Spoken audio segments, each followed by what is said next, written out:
Breast cancer जो है जो सिर्फ महिलाओं को होता है, ये कितना सही है और कितना गलत? ये मिथ काफ़ी हद तक सही भी है और काफ़ी हद तक गलत भी है। क्या एक्चुअली आप जो ब्रा पहन रहे हैं वो टाइट है, अंडर वाइड है या पैडेड है तो उससे कैंसर का खतरा बढ़ता है? ब्रा की फिटिंग अच्छी होना इम्पॉर्टेंट होता है। आप इसके क्या कारण हो सकते हैं, इस पे थोड़ा बताएं हम। ब्रेस्ट कैंसर को हम ऐसा मानते हैं कि लाइफस्टाइल रिलेटेड डिजीज़ है कि अगर आप परफ्यूम यूज़ करते हैं तो ब्रेस्ट कैंसर होता है, इसके बारे में ज़रा बताएं। एक्चुअली बहुत सारी चीज़ें अभी एसोसिएट की गई हैं कैंसर से या फिर ब्रेस्ट कैंसर से। सभी ब्रेस्ट कैंसर एक जैसे? क्योंकि सारे ब्रेस्ट कैंसर एक जैसे नहीं होते। ज़्यादा स्ट्रेस भी किसी तरह से ब्रेस्ट कैंसर का कारण बन सकता है? ज़्यादा स्ट्रेस ब्रेस्ट कैंसर का कारण बन सकता है। महिलाएं गर्भ निरोधन गोलियां और बहुत से ऐसे दूसरे उपाय भी करती हैं, ब्रेस्ट कैंसर का खतरा बढ़ा सकते हैं? Breast cancers and contraceptive pills के लिए मल्टीपल रिसर्चेज हो चुकी हैं।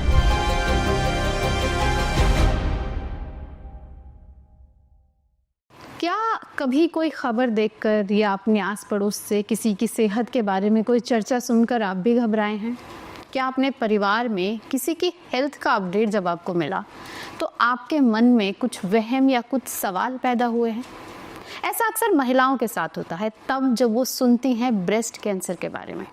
बहुत से मिथ्स हैं और बहुत से सवाल हैं महिलाओं के मन में कि क्या ब्रा का साइज जो है वो कैंसर को बढ़ा सकता है या उसका खतरा बढ़ा सकता है, या अगर आपके परिवार में किसी को कैंसर था, ब्रेस्ट कैंसर, तो क्या आपको उसका खतरा है? इसके अलावा भी बहुत से हैं, बायोप्सी से कैंसर फैल सकता है या नहीं। बहुत से ऐसे सवाल हैं जिनके जवाब महिलाएं तलाशती हैं। आपको जवाब भी कई जगह मिलेंगे, लेकिन कई मिथ्स अभी भी ऐसे हैं जिन्हें ब्रेक किया जाना बहुत ज़रूरी है। आज उन्हीं मिथ्स को ब्रेक करने के लिए मेरे साथ हैं डॉक्टर रुचि सिंह। स्वागत है doctor. Thank you so much. Doctor Ruchi के साथ हम कुछ मिथ्स को ब्रेक करेंगे जो ब्रेस्ट कैंसर से जुड़े होंगे और उससे जुड़ी ज़रूरी जानकारी भी आपको देंगे। डॉक्टर रुचि, सबसे पहला मिथ जो एक है वो ये कि ब्रेस्ट कैंसर जो है जो सिर्फ महिलाओं को होता है, ये कितना सही है और कितना गलत? ये मिथ काफ़ी हद तक सही भी है और काफ़ी हद तक गलत भी है। बेसिकली इंसिडेंट्स फीमेल्स में ही ज़्यादा होते हैं बिकॉज फीमेल्स में ब्रेस्ट टिश्यू ज़्यादा होता है, बट ऐसा नहीं है कि ब्रेस्ट कैंसर मेल्स में नहीं होता है। 1 to 2% ब्रेस्ट कैंसर के जो इंसिडेंसेस होते हैं वो मेल्स में भी होते हैं। सो बिकॉज फीमेल्स में ये ज़्यादा कॉमन है, इसलिए यूजुअली लोग ऐसा समझते हैं कि ब्रेस्ट कैंसर फीमेल्स के कैंसर की बीमारी है, बट ऐसा नहीं है। वो मेल्स में भी होता है? मेल्स में भी हो। तो वो कौन से रिस्क फैक्टर हो सकते हैं किसी मेल के लिए जिसमें उनको ब्रेस्ट कैंसर का खतरा बढ़ जाता है? मेल्स में यूजुअली जेनेटिक फैक्टर्स काफ़ी हद तक इम्पॉर्टेंट होता है, but overall risk factors same होते हैं फीमेल्स की तरह। एक्स्ट्रा हार्मोन सिक्रीशन या इसके अलावा प्रायर रेडिएशन एक्सपोजर मेल्स के केस में काफ़ी इम्पॉर्टेंट पार्ट होता है। मल्टीपल टाइप इन्फेक्शंस जो लॉन्ग टर्म रहे हैं या मल्टीपल उसमें मल्टीपल इंसिडेंसेस रहे हैं, उन केसेस में मेल ब्रेस्ट कैंसर की संभावनाएं ज़्यादा होती हैं। अच्छा, आपने बताया कि 1 से 2% पुरुषों में ही ये होता है, यानी कि 99% ब्रेस्ट कैंसर के जो मामले हैं वो महिलाओं में सामने आते हैं। तो फोकस अभी उन्हीं पे करते हैं और मिथ्स भी हमें उनके ज़्यादा ब्रेक करने हैं। एक मिथ है कि अंडरवायर ब्रा जो है वो पहनने से, फैशन तो महिलाओं से जुड़ा हुआ एक बहुत ही बड़ा विषय है, और वहाँ पर अगर आप ऐसे सवाल मन में लाते हैं या ऐसे संशय लाते हैं कि अगर आप अंडरवायर ब्रा पहनते हैं तो उससे कैंसर फैलता है, टाइट ब्रा पहनने से, क्या एक्चुअली आप जो ब्रा पहन रहे हैं वो टाइट है, अंडरवाइड है या पैडेड है तो उससे कैंसर का खतरा बढ़ता है? अगर हम स्टैटिस्टिक्स के हिसाब से जाएं, लाइक जो रिसर्च होती हैं, अगर हम उनके हिसाब से जाएं तो समहाउ ब्रेस्ट कैंसर और ब्रा का ऐसा कोई भी रिलेशन नहीं है, बट बिकॉज ब्रेस्ट फीमेल्स के काफ़ी इम्पॉर्टेंट ऑर्गन होते हैं, so and mostly females bra use करती हैं, सो ब्रा की फिटिंग अच्छी होना इम्पॉर्टेंट होता है। बिकॉज अगर ब्रा प्रॉपर फिटिंग की नहीं है तो एक डिस्कम्फर्ट हमेशा रहता है। कई फीमेल्स में ऐसा होता है कि बैक पेन हो रहा है, शायद वो ध्यान भी नहीं देते कि क्यों हो रहा है। वो कई बार ऐसा भी हो सकता है कि ब्रा फिटिंग्स ठीक नहीं है, उसकी वजह से हो रहा है। इसके अलावा अगर हमने बहुत टाइट फिटिंग की ब्रा पहनी हुई है या बहुत टाइट फिटिंग की अंडरवायर्ड ब्रा पहनी हुई है, उससे स्किन में मल्टीपल टाइम्स रिएक्शंस होते रहते हैं। उस फ्रिक्शन की वजह से कभी कभी घाव भी बन जाते हैं।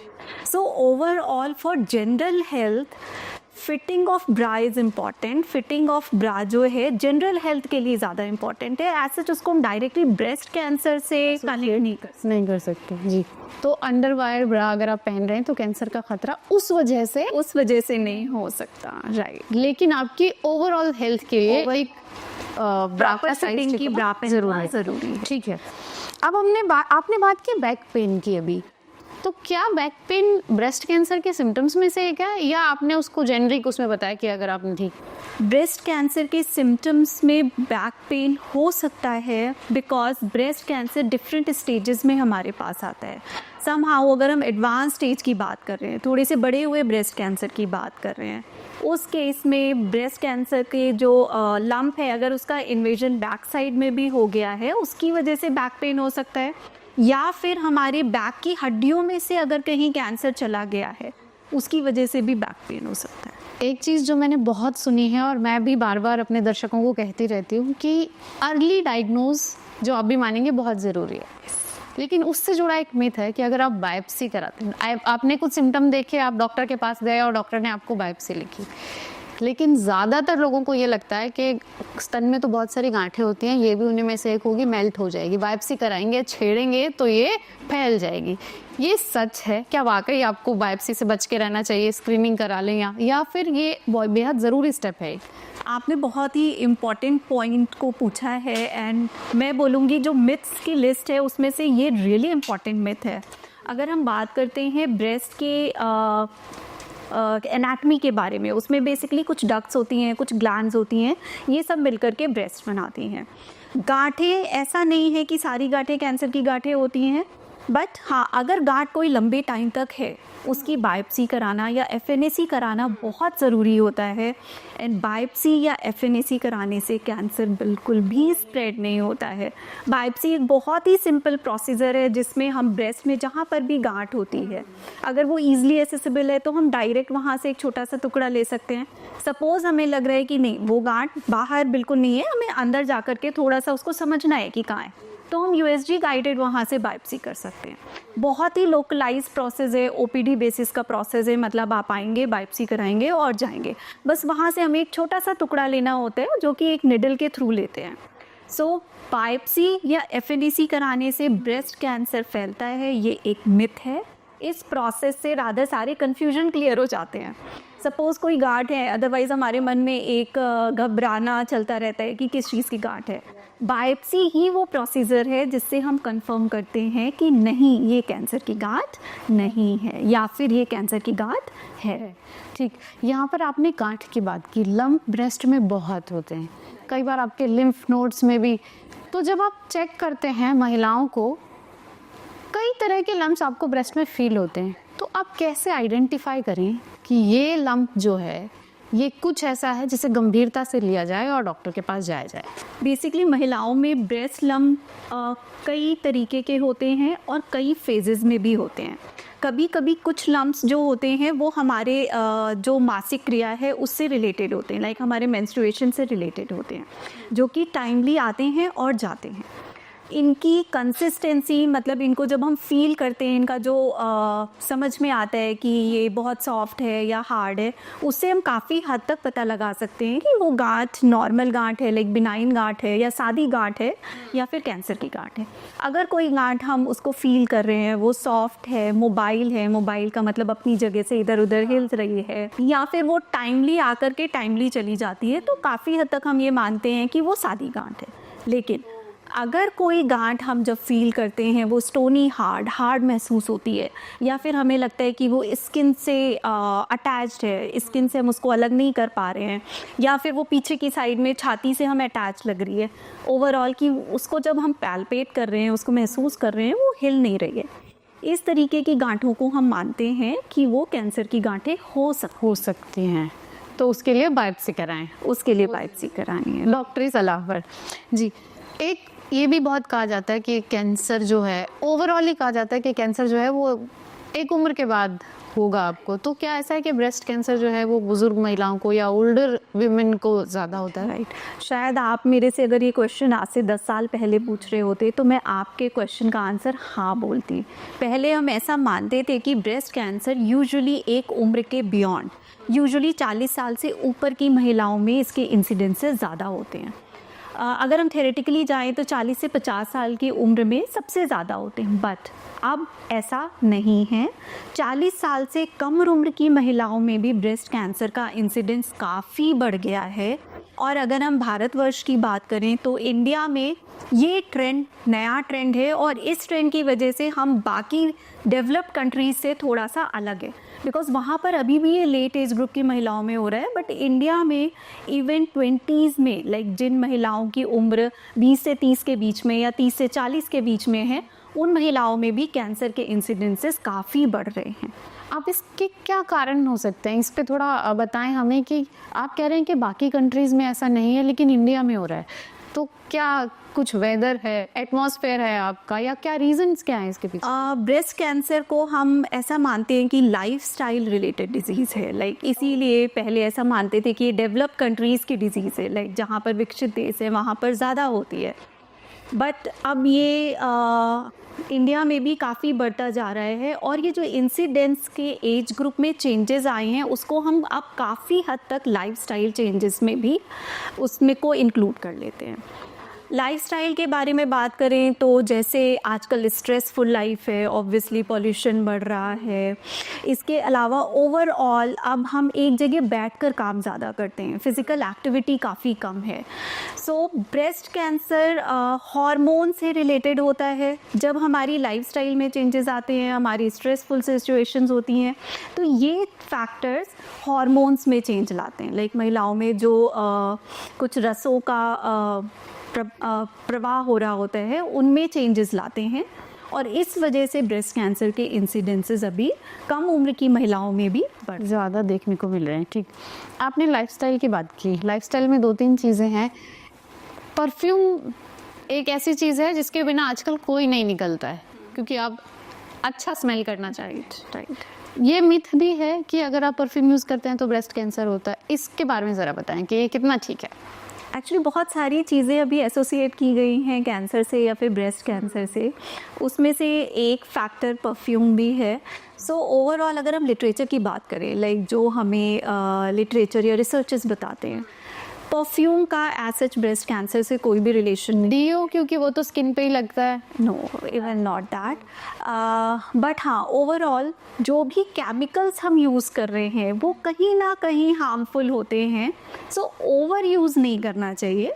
जो हम रेगुलर यूज़ कर रहे हैं उससे ब्रेस्ट कैंसर का कोई भी खतरा नहीं है। लड़कियां जो हैं खुद को लेकर, सेल्फ केयर को लेकर बहुत अवेयर हो चुकी हैं। पहले जो सादा जीवन सब जीते थे वो अब थोड़ा सा मेकअप की तरफ जा चुका है। अक्सर ये चर्चाएं देखी जाती हैं कि अगर आप मेकअप लगा रहे हो तो उसमें बहुत ज़्यादा केमिकल है जो आपकी सेहत के लिए अच्छा नहीं है।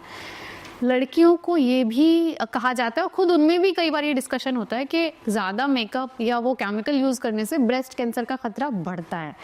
तो ये ठीक है या नहीं, ये भी एक मिथ है। अनीता जी, अगर हम मेकअप की बात करें तो अगर अगेन हम यही बोलेंगे कि रिसर्च के हिसाब से जाएं तो मेकअप और ब्रेस्ट कैंसर का कोई रिलेशन नहीं है। मल्टीपल रिपोर्ट्स आती रहती हैं, वो नेशनल टॉक्सिकोलॉजी रिपोर्ट्स हैं जो कहती हैं कि मेकअप से ब्रेस्ट कैंसर नहीं बढ़ सकता। लेकिन हाँ, मेकअप में अगर केमिकल्स हैं वो हमें पता है, और मेकअप अगर हम बहुत ज़्यादा यूज़ कर रहे हैं सो मे बी उससे कुछ स्किन इश्यूज़ हो सकते हैं। लेकिन अगर हम कैंसर और ब्रेस्ट कैंसर की बात करें तो ऐसा तो वो एसोसिएटेड नहीं है। ठीक है, इसी से जुड़ा हुआ एक और है कि डीओ या परफ्यूम अगर आप यूज़ करते हैं तो क्योंकि वो आप आर्म पिट पे लगा रहे हैं और बिल्कुल ही स्किन से टच हो रहा है, केमिकल होते हैं उसमें, वो क्या ब्रेस्ट कैंसर का खतरा बढ़ाता है? डीओ एंड स्प्रेस परफ्यूम से एज सच ब्रेस्ट कैंसर का कोई भी रिस्क नहीं है। ज़िंदगी आगे बढ़ रही है और मोबाइल के बिना आप अपनी लाइफ को इस वक्त सोच भी नहीं सकते। मोबाइल, आई डोंट नो, लोगों को डराने के लिए कहा जाता है कि आप कम इस्तेमाल कीजिए मोबाइल का, थोड़ा दूर रहिए, या ये फैक्ट है कि अगर आप मोबाइल यूज़ कर रहे हैं तो वो आपको किसी भी तरह के या ब्रेस्ट कैंसर के खतरे खासकर महिलाओं में बढ़ा सकता है। मोबाइल आजकल हमारी लाइफ का बहुत ही इम्पॉर्टेंट पार्ट बन गया है, लेकिन अनीता जी, मोबाइल से जो रेज़ निकलती हैं वो बहुत ही लो फ्रिक्वेंसी की होती हैं। उन फ्रिक्वेंसीज़ की रेज़ के साथ कैंसर रिलेटेड प्रॉब्लम्स नहीं हो सकती हैं। मोबाइल से जो आजकल इश्यूज़ आ रहे हैं वो हियरिंग रिलेटेड या कंसंट्रेशन रिलेटेड ये हैं, बट ब्रेस्ट कैंसर से मोबाइल यूजेस का कोई भी लिंक नहीं है। ठीक है, लड़कियां, महिलाएं सब आजकल अवेयर हैं, काम करना चाहती हैं, जॉब कर रही हैं, अपने करियर को लेकर बहुत सजग हैं। ऐसे में क्या होता है कि आपकी पर्सनल लाइफ या आपकी जो मैरिड लाइफ है वो थोड़ा, शादी के जो प्लान्स हैं वो डिले होते हैं। 30-35 में शादियां हो रही हैं, बेबी जो आप प्लान कर रहे हैं वो लेट कर रहे हैं, कई कॉम्प्लिकेशंस आती हैं, लोग आईवीएफ की तरफ जा रहे हैं। आईवीएफ से जो महिलाएं प्रेगनेंसी अपनी कंटिन्यू करती हैं या लेती हैं, क्या वो भी ब्रेस्ट कैंसर के लिए ज़्यादा वो हैं कि ख़तरे में हैं कि जिन्होंने आईवीएफ लिया है वो ब्रेस्ट कैंसर का शिकार हो सकती हैं? अनीता जी, जैसा कि मैंने पहले बताया, ब्रेस्ट कैंसर एक हार्मोन डिपेंडेंट डिजीज़ है, हार्मोन से रिलेटेड डिजीज़ है। फीमेल हार्मोन्स का एक्सपोजर जितना ज़्यादा होता है, ब्रेस्ट कैंसर होने के संभावनाएं उतनी ज़्यादा होती हैं। सो ब्रेस्ट कैंसर के जो रिस्क हैं उसमें से अगर हम बात करें मॉडिफाइबल रिस्क की, मतलब जिनको हम बदल सकते हैं, जिनको हम चेंज कर सकते हैं, उसमें से लेट मैरिज होना, लेट बच्चा होना या बच्चे को स्तनपान ना कराना, ये फैक्टर्स वो फैक्टर्स हैं जो ब्रेस्ट कैंसर के रिस्क को बढ़ा सकते हैं। ये मॉडिफाइबल रिस्क फैक्टर्स हैं। लेकिन आईवीएफ से ब्रेस्ट कैंसर के इंसिडेंसेस बढ़ सकते हैं, ऐसा नहीं है, ये एक मिथ है। जी, आप यहाँ थोड़ा सा इस चीज़ को डिस्क्राइब कर सकते हैं कि आपने कहा कि बच्चे को ब्रेस्ट फीड ना कराना, तो ब्रेस्ट फीड कराना किस तरह से ब्रेस्ट कैंसर के खतरे को कम कर सकता है? ब्रेस्ट फीड जब हम कराते हैं उस टाइम पर हमारे फीमेल्स हार्मोन सप्रेस रहते हैं। सो एक पर्टिकुलर टाइम के लिए, मे बी 6-8 महीने के लिए उनका एक्सपोजर कम हो जाता है।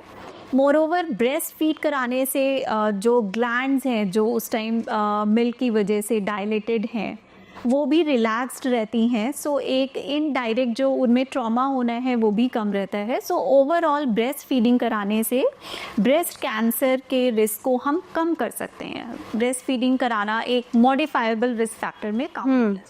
अब क्योंकि हम आईवीएफ बच्चों की और स्तनपान की बात कर रहे हैं, अभी जो समय है, कई बार ऐसी स्थिति आती है कि कोई महिला तैयार नहीं है कि अभी बच्चा किया जाए, ऐसे में अबॉर्शन किए जाते हैं। कई बार एज फैक्टर्स ऐसे होते हैं कि बार बार अबॉर्शन हो जाते हैं। तो क्या अबॉर्शन भी किसी तरह से ब्रेस्ट कैंसर का खतरा बढ़ाता है, क्योंकि आपका शरीर रेडी हो रहा है उन चीज़ों के लिए और आप एकदम से उसे ब्रेक कर रहे हैं? अनीता जी, एज सच अबॉर्शन का और ब्रेस्ट कैंसर का कोई भी रिलेशन नहीं है, ये एक मिथ है। सो अबॉर्शन मल्टीपल टाइम होने से ब्रेस्ट कैंसर के इंसिडेंसेस बढ़ते हैं, ऐसा बिल्कुल भी नहीं है। जी, एक मिथ है कि ब्रेस्ट पर ज़ोर से चोट लगने से या कहीं टकरा जाने से या उसे ज़्यादा ज़ोर से प्रेस करने से भी ब्रेस्ट कैंसर का खतरा बढ़ता है। ब्रेस्ट में चोट लगना या ब्रेस्ट में दबाव पड़ना, इन चीज़ों से डायरेक्टली ब्रेस्ट कैंसर का खतरा नहीं बढ़ता है। लेकिन जब ये इंसिडेंसेस बार बार होते हैं, मल्टीपल टाइम्स होते हैं, या उसकी वजह से जो घाव बन गया था वो हील नहीं हो पा रहा है, उसमें मल्टीपल इन्फेक्शंस हो रहे हैं, सो उनकी कॉन्टिन्यूटी में या फिर मल्टीपल अटैक्स के साथ मे बी ब्रेस्ट कैंसर का एक खतरा हो सकता है। बट इन जनरल एक बार चोट लग गई तो उससे ब्रेस्ट कैंसर बढ़ जाएगा या फिर दबाव पड़ गया तो बढ़ जाएगा, ऐसा बिल्कुल भी नहीं है। ठीक है, सभी ब्रेस्ट कैंसर एक जैसे, क्योंकि ब्रेस्ट कैंसर हुआ, अरे उनको ब्रेस्ट कैंसर हुआ है, ठीक है, तो क्या एक ही तरह के होते हैं सभी ब्रेस्ट कैंसर या इसमें भी कुछ प्रकार होते हैं कि नहीं, टाइप्स हैं ब्रेस्ट कैंसर के? सारे ब्रेस्ट कैंसर एक जैसे नहीं होते। ब्रेस्ट कैंसर का एक स्पेक्ट्रम होता है। कुछ ब्रेस्ट कैंसर जो होते हैं बहुत ही अच्छे होते हैं, जिनको हम बोलते हैं हम इनको 100% क्योर कर देंगे, मतलब हम टोटली आपको डिजीज़ फ्री कर देंगे। बट हाँ, कुछ ऐसे ब्रेस्ट कैंसर्स होते हैं जिनसे जान को खतरा भी हो सकता है। इन बिटवीन स्पेक्ट्रम है। सो अगर हम टाइप्स ऑफ ब्रेस्ट कैंसर या ब्रेस्ट कैंसर कितने प्रकार के होते हैं उनके बारे में बात करें, तो अगर इनिशियल टाइप के ब्रेस्ट कैंसर्स की बात कर रहे हैं, वो नॉन इन्वेजिव होते हैं, मतलब वो अंदर की तरफ फैले नहीं हुए होते हैं। इनको हम यूजुअली DCIS, रेक्टल कार्सिनोमा इन सिटू या लोबर कार्सिनोमा इन सिटू बोलते हैं, जिनका हम 100% इलाज कर सकते हैं। हाँ जी, हम बोल सकते हैं कि हमने आपको टोटली डिजीज़ फ्री कर दिया है। फिर कुछ ब्रेस्ट कैंसर्स जो होते हैं वो मीडियम ग्रुप के होते हैं। जो सबसे कॉमन ब्रेस्ट कैंसर है, इन्वेजिव इंट्रोडक्टरी कैंसर्स, उनसे मल्टीपल स्टेजेस होती हैं जिससे हम उनकी प्रोग्नोसिस बता सकते हैं या क्या रिज़ल्ट आ रहे हैं वो बता सकते हैं। अगर हम अर्ली स्टेज में हैं तो अगेन हम बोलते हैं कि नहीं, हम आपको पूरी तरीके से ठीक कर देंगे। या हम मिड स्टेज में हैं तो बहुत सारे फैक्टर्स हैं, हार्मोनल फैक्टर क्या है या फिर कहाँ पर और डिज़ीज़ फैली हुई थी। कई बार डिज़ीज़ की बायोलॉजी भी काफ़ी इंपॉर्टेंट फैक्टर होती है। सो ओवरऑल सारे ब्रेस्ट कैंसर एक जैसे नहीं होते हैं। कुछ ब्रेस्ट कैंसर्स कम्प्लीटली क्योरेबल होते हैं, और अगर हम कुछ ब्रेस्ट कैंसर जो अदर पार्ट ऑफ स्पेक्ट्रम में हैं, अगर हम उन्हें कम्प्लीटली क्योर नहीं कर पा रहे हैं तो एटलीस्ट हम पेशेंट को मैक्सिमम बेनिफिट दे सकते हैं। जी, एक ये मिथ भी है कि ब्रेस्ट कैंसर सिर्फ उन्हीं को होगा जिनके परिवार में किसी को पहले से ब्रेस्ट कैंसर था। अगर आपके परिवार में ब्रेस्ट कैंसर की हिस्ट्री नहीं है तो आप सेफ हैं। ब्रेस्ट कैंसर उन कैंसर्स में से एक कैंसर है जिसमें जीन्स इम्पॉर्टेंट हैं, जिसमें हेरिडिटरी फैक्टर इम्पॉर्टेंट है। ब्रेस्ट कैंसर्स जो होते हैं उनमें से सिर्फ 5 या 10% ऐसे पेशेंट्स होते हैं जिनमें फैमिली हिस्ट्री होती है, लेकिन जो कॉमन इंसिडेंस है उनमें फैमिली हिस्ट्री नहीं होती है। बाकी के जो 90-95% पेशेंट हैं उनमें ये जेनेटिक रिलेशन या फैमिली हिस्ट्री नहीं होती है। नहीं होती। अच्छा, यहाँ मैं एक छोटी सी चीज़ समझना चाहती हूँ, वो हो सकता है कि शायद बिल्कुल ही अर्थहीन हो। जैसे किसी फीमेल ने बेबी को का बर्थ हुआ मान लीजिए 25 साल की उम्र में, और उन लेडी को ब्रेस्ट कैंसर हुआ 55 साल की उम्र में, तो वो ब्रेस्ट कैंसर तो उन्होंने 55 में डेवलप किया, तो जीन्स तो उनके तब फर्क पड़ा, तो उस बच्चे में वो रिस्क कैसे कैरी होता है? या वो अगर क्या वो बच्चा, अगर वो लड़की है, वो अपने लाइफस्टाइल को ठीक रखे तो क्या वो उस खतरे को कम कर सकता है? जो जेनेटिक ब्रेस्ट कैंसर्स हैं वो जीन्स में हैं। जीन्स हमारी पीढ़ी दर पीढ़ी आगे बढ़ते हैं। जीन्स कभी कभी क्या होता है, सप्रेस रहते हैं, लाइक वो अपनी एबनॉर्मेलिटी शो नहीं करते हैं, बट उन्हें अगर कोई ट्रिगर मिलता है, ठीक है, तो वो नेक्स्ट जनरेशन में जा सकते हैं। इसीलिए हम बोलते हैं कि ब्रेस्ट कैंसर्स जिन महिलाओं में है उनकी नेक्स्ट पीढ़ी में अगर वो जेनेटिक है, सिर्फ 2 से 3 टाइम 2 to 3 टाइम ज़्यादा रिस्क होता है उसका नेक्स्ट जनरेशन में जाने में। ज़्यादा स्ट्रेस भी किसी तरह से ब्रेस्ट कैंसर का कारण बन सकता है?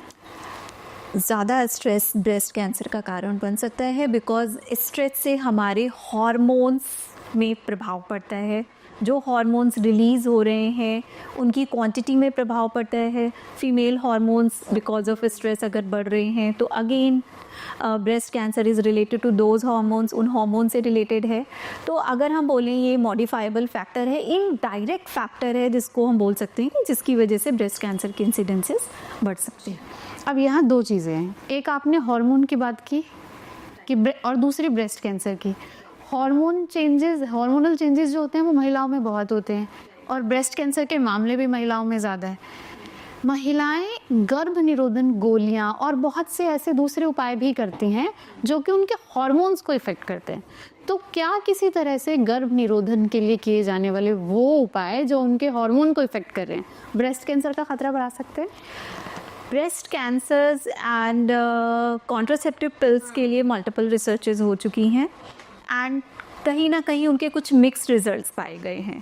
एक्चुअली जो पहले कॉन्ट्रासेप्टिव पिल्स होती थी उसमें पर्टिकुलरली ईस्ट्रोजन का मात्रा ज़्यादा होता था, तब हम देखते थे कि मे बी हम उसको रिलेट कर सकते हैं ब्रेस्ट कैंसर के इंसिडेंसेस से, बट समहाउ अब जो कंटेंट हैं कॉन्ट्रासेप्टिव पिल्स के वो चेंज हो रहे हैं। So as such contraceptive pills से अब ब्रेस्ट कैंसर के इंसिडेंसेस को हम इतना रिलेट नहीं कर पाते। नहीं करते। और इमरजेंसी कॉन्ट्रासेप्टिव होते हैं क्योंकि वो तो आपको पूरे महीने का हार्मोन एक ही दवाई में दे दिया जाता है, तो अगर आप बहुत ज़्यादा फ्रीक्वेंटली उनका इस्तेमाल कर रहे हैं तो क्या वो किसी तरह से ब्रेस्ट कैंसर का खतरा बढ़ा सकते हैं? अगर हम इमरजेंसी कॉन्ट्रासेप्टिव पिल्स की बात कर रहे हैं, और हाँ अगर हम हाई फ्रीक्वेंसी भी ले रहे हैं, देन इट में लाइक ये कनेक्ट कर सकते हैं ब्रेस्ट कैंसर के इंसिडेंसेस से। ओके, तो क्या but once in a while, like maybe yearly basis में अगर कभी ले रहे हैं वो इफ़ेक्ट नहीं करेगा। आप थोड़ा इस पे और बता सकते हैं कि किस तरह से ये इफ़ेक्ट करेगा? कॉन्ट्रासेप्टिव पिल्स में जैसा कि आपने अभी बताया कि जो मात्रा होती है हार्मोन्स की वो ज़्यादा होती है।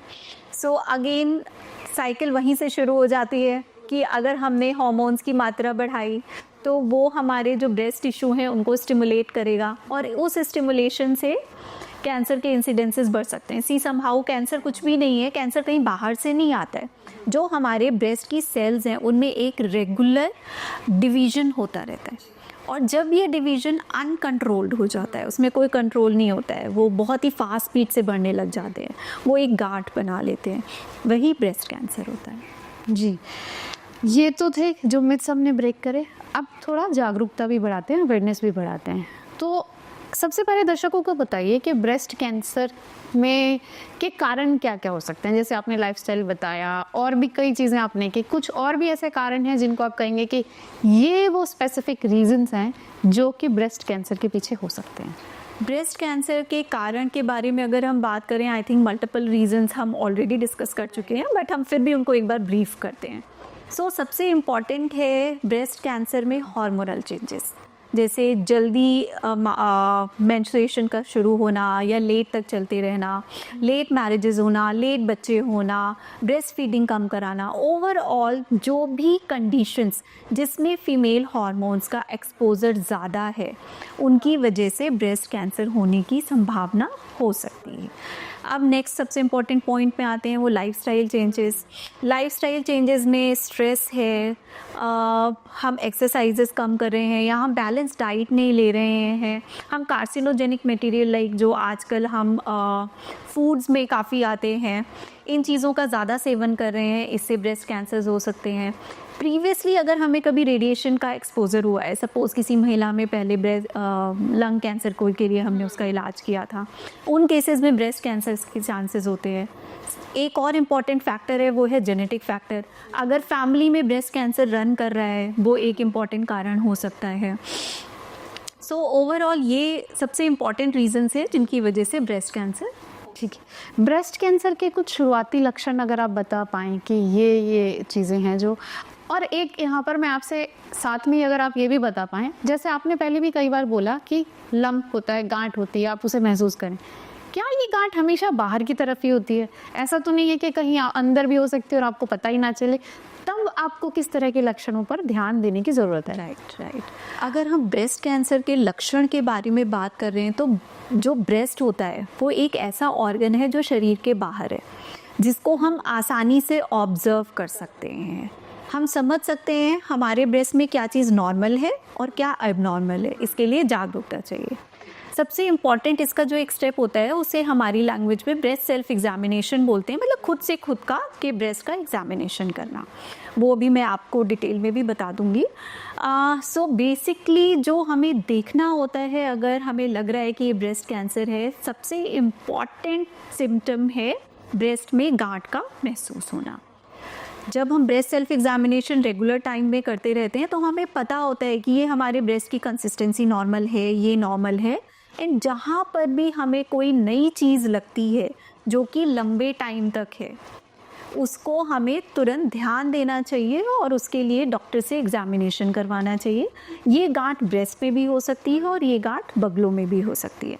इसके अलावा ब्रेस्ट की स्किन में चेंज आना, जैसे ऑरेंज की स्किन होती है, ब्रेस्ट की स्किन वैसी हो गई है, लाइक अंदर की तरफ धंस गई है।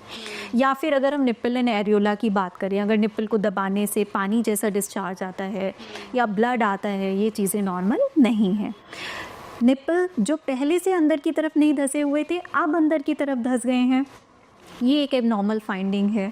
इसके अलावा ब्रेस्ट में कहीं कोई अल्सर बन गया था जो कि हील नहीं हो रहा है, मतलब कोई घाव बन गया था जो कि हील नहीं हो रहा है, वो भी एक कारण हो सकता है।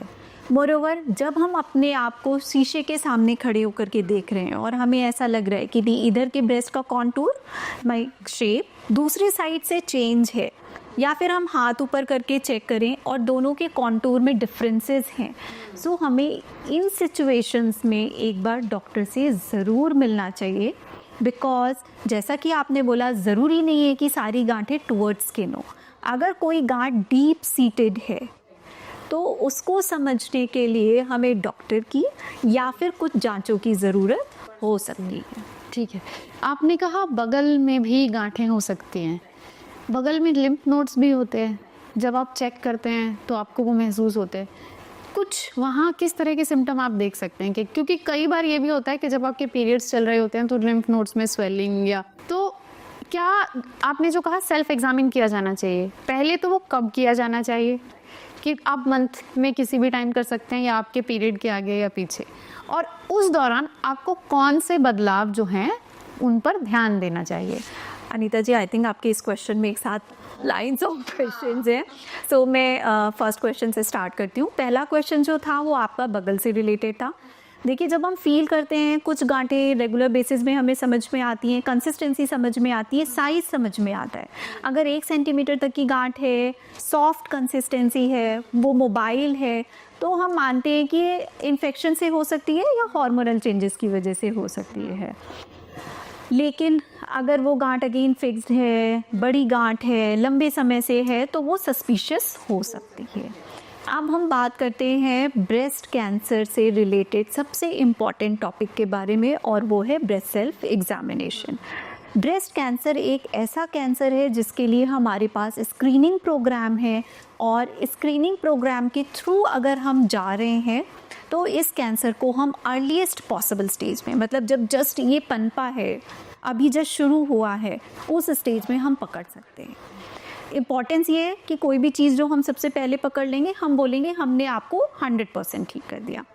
सो ब्रेस्ट सेल्फ एग्जामिनेशन महिलाओं को महीने में एक बार उनके मेंस्ट्रुएशन साइकिल के 3 to 5 डेज, मतलब पहला दूसरा दिन छोड़ के तीसरे चौथे या 5वें दिन में करना चाहिए।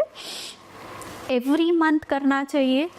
और करना क्या है इसमें बेसिकली आपको अपने ब्रेस्ट को पैल्पेट करना है, महसूस करना है। सपोज़ ये आपके ब्रेस्ट है, आपको अपनी फिंगर्स यूज़ करनी है। ये सुपरफिशियली नहीं, थोड़ा सा डीप पैल्पेट करना है, आइदर क्लॉकवाइज और एंटी क्लॉकवाइज। धीमे धीमे आपको अपने ब्रेस्ट की कंसिस्टेंसी पता चलेगी और उसमें चेंजेस पता चलेंगे। फिर आपको क्या करना है, अपने निप्पल को दबा के देखना है, निप्पल के आसपास का एरिया चेक करना है। बहुत इम्पॉर्टेंट पॉइंट है जो ब्रेस्ट का अंडर सरफेस है, जो कि हमें दिख नहीं रहा है, उसको ज़रूर एग्जामिन करना है, पैल्पेट करना है। फिर अपनी बगलों को पैल्पेट करना है और समझना है कि कुछ एबनॉर्मल तो नहीं है। लास्ट चीज़ जो आपको करनी है वो ये कि शीशे के सामने अपने दोनों हाथ ऊपर खड़े करने हैं और देखना है दोनों ब्रेस्ट के कॉन्टूर सेम हैं। कोई ब्रेस्ट ऐसा तो नहीं है कि दूसरे ब्रेस्ट के कंपैरिजन में ऊपर की तरफ खींच रहा है। सो ये ओवरऑल सारी चीज़ें हैं जो हमें ब्रेस्ट सेल्फ एग्जामिनेशन में देखनी है। देखना क्या है, कोई गांठ तो नहीं है, स्किन में चेंजेस तो नहीं है, निप्पल से डिस्चार्ज तो नहीं है, या फिर बगल में गांठें नहीं है। यहाँ एक बहुत इम्पॉर्टेंट चीज़ मिस हो रही है, शायद वो ब्रेस्ट कैंसर से एसोसिएट ही ना हो, लेकिन वो फीमेल के ब्रेस्ट से बहुत ज़्यादा एसोसिएटेड है। वो है कि ब्रेस्ट में होने वाला पेन। जब आपके पीरियड आते हैं, साइकिल चेंज होता है, तो वो पेन फीमेल्स अक्सर महसूस करती हैं। तो क्या दर्द होना ब्रेस्ट कैंसर का सिम्टम नहीं है? ब्रेस्ट कैंसर की जो गांठें होती हैं, हम बोल सकते हैं 80 to 90% पेनलेस होती हैं। सो सारी पेनलेस चीज़ें ब्रेस्ट कैंसर से एसोसिएटेड हैं ऐसा नहीं है, बट जो भी गांठ लॉन्ग टाइम से है, पेन से एसोसिएटेड है, वो सस्पिशियस हो सकती है। डॉक्टर रुचि, हम लक्षणों की बात कर रहे हैं, तो कुछ ऐसे भी लक्षण हो सकते हैं कि आपको दिख तो गए लेकिन हम सोचते हैं कि ये तो नॉर्मल है। अनीता जी, आपने बहुत ही इम्पॉर्टेंट पॉइंट बोला है। एक्चुअली महिलाओं में एक बहुत ही नॉर्मल टेंडेंसी होती है चीज़ों को इग्नोर करने की। कोई बात नहीं, आज छोटी सी गांठ है, देखते हैं अभी, या फिर पेन हो रहा है, देखते हैं अभी, या कोई डिस्चार्ज हो रहा है, लेट्स सी, अभी हफ्ते 10 दिन देखते हैं। तो महिलाओं में ये सिम्टम्स हैं जिनको वो यूजुअली इग्नोर करती हैं एंड डॉक्टर्स के पास जाने से घबराती हैं। कुछ डर ये भी होता है कि अगर हम गए, डॉक्टर ने बोल दिया ये जांचें कराओ, फिर कुछ निकल आया तो फिर हम क्या करेंगे। सो ओवरऑल फीमेल्स में थोड़ा सा एटीट्यूड होता है कि वो चीज़ों को इग्नोर करती हैं और जितना खींच सकते हैं उतना खींचने की कोशिश करती हैं। ब्रेस्ट कैंसर के स्टेजेस के बारे में भी थोड़ा बताएं कि कितनी तरह, आपने कहा कि अर्ली स्टेज में पकड़ लें तो 100% ठीक किया जा सकता है, तो स्टेजेस कितने हैं? अगर हम ब्रेस्ट कैंसर के स्टेजेस के बारे में बात कर रहे हैं तो यूजुअली ऑलमोस्ट सारे जो कैंसर्स होते हैं हम उन्हें usually 1 to 4 like 1 to 3 4 stage में डिवाइड करते हैं। जो फर्स्ट स्टेज ब्रेस्ट कैंसर में होती है वो ब्रेस्ट में छोटी सी गांठ 2 सेंटीमीटर तक की गांठ को हम कंसीडर करते हैं। जो इसकी दूसरी स्टेज है उसमें इस गांठ की साइज़ 2 से 5 सेंटीमीटर, तीसरी स्टेज में ये 5 सेंटीमीटर से ऊपर, चौथी स्टेज में अगर ये स्किन तक फैल गया है या पीछे की तरफ छाती की मसल्स में फैल गया है, तब हम इसे स्टेज 4 जो प्राइमरी है वो काउंट करते हैं। स्टेजिंग में प्राइमरी साइज़ के साथ साथ नोड्स भी काफ़ी इंपॉर्टेंट होते हैं। तो जैसे ही नोड्स का इन्वॉल्वमेंट हो जाता है स्टेज अपग्रेड हो जाती है। जहाँ से कैंसर शुरू हुआ मतलब ब्रेस्ट से शुरू हुआ और वो शरीर के किसी और अंग में जैसे ब्रेन में या फिर बोन्स में या फिर लिवर में चला जाता है, तब हम इसे मेटास्टैटिक डिजीज़ या स्टेज 4 काउंट करते हैं। Stage 4 count. स्टेज 4 में ट्रीटमेंट कितनी पॉसिबल है, मतलब इलाज संभव है स्टेज 4 में? Anita ji, to be very frank, breast cancer किसी भी स्टेज में हो, हर एक स्टेज में ट्रीटमेंट पॉसिबल है। अरे ये बहुत अच्छी उम्मीद है लोगों के लिए। डिपेंड करता है कि हमारा उसका आउटकम परसेंटेज क्या है। But even in late stage, stage 4 में भी ट्रीटमेंट पॉसिबल है। लेट स्टेज में भी जो पेशेंट बिल्कुल बेड बाउंड हैं या जिनकी स्कोरिंग काफ़ी लो है, उन पेशेंट्स में एटलीस्ट हम क्वालिटी ऑफ लाइफ मेंटेन करने की बात करते हैं या फिर उनको टोटली सिम्टम फ्री करने की बात करते हैं, पेन फ्री करने की बात करते हैं। हम ट्रीटमेंट की बात करें तो अगर आप साथ के साथ हमें ये भी बताते चलें कि ब्रेस्ट कैंसर के लिए एडवांस ट्रीटमेंट्स अभी क्या मौजूद हैं? अगर हम ब्रेस्ट कैंसर के ट्रीटमेंट के बारे में बात कर रहे हैं तो ब्रेस्ट कैंसर के ट्रीटमेंट में जो मेन पार्ट्स हैं वो है surgery, radiation and chemotherapy. Breast cancer का ट्रीटमेंट इन तीनों मोडालिटीज़ का एक मिक्सअप होता है जिनकी सीक्वेंसिंग डिफरेंट होती है। डिपेंड करता है कि पेशेंट कौन सी स्टेज में हमारे पास आया है या फिर उसकी हिस्टोपैथोलॉजी क्या है, उसका हार्मोनल स्टेटस क्या है।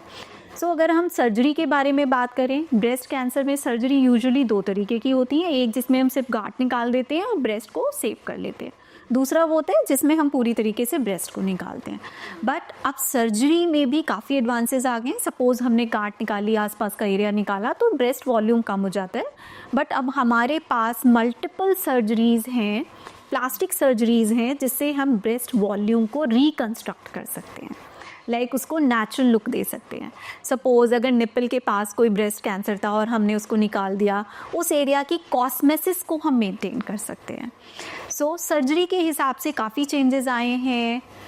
सर्जरी की जो कोमॉर्बिडिटीज़ हैं, लाइक सर्जरी के बाद जो दिक्कतें होती हैं, हम उनको काफ़ी कम कर चुके हैं।